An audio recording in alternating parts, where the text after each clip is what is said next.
Merci d'avoir accepté notre invitation. Merci pour l'invitation. Alors, vous êtes à la tête d'une association Repat Africa et d'une société d'investissement qui s'appelle Repat Investment et vous accompagnez ceux qui envisagent ce voyage retour dans leur démarche, dans des voyages d'affaires. Merci de l'invitation. Moi, c'est Kara Djabi. J'ai travaillé 2 ans au Cameroun, 6 mois en Côte d'Ivoire, 6 mois au Sénégal. Je suis rentré en France.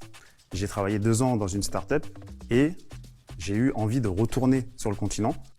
Mais aujourd'hui, pour retourner sur le continent, pour les personnes de la diaspora, c'est de plus en plus difficile de trouver une opportunité salariale sur le continent. Vous êtes dit, tiens, il faut une structure pour accompagner, alerter peut-être ces diasporiens.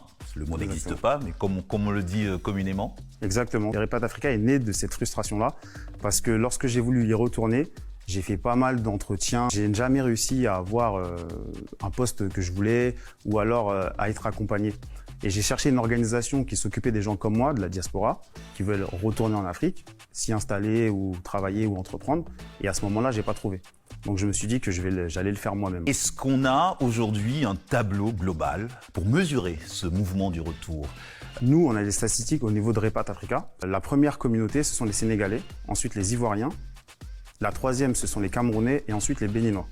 Ceux qui veulent rentrer, qui ont au moins un projet, qui nourrissent une idée, une ambition. Exactement. Donc c'est dans cet ordre-là. Ensuite, on remarque que les personnes ne vont pas forcément avoir envie ou ne vont pas forcément dans leur pays d'origine. Donc les 2 pays les plus demandés sont la Côte d'Ivoire et le Sénégal.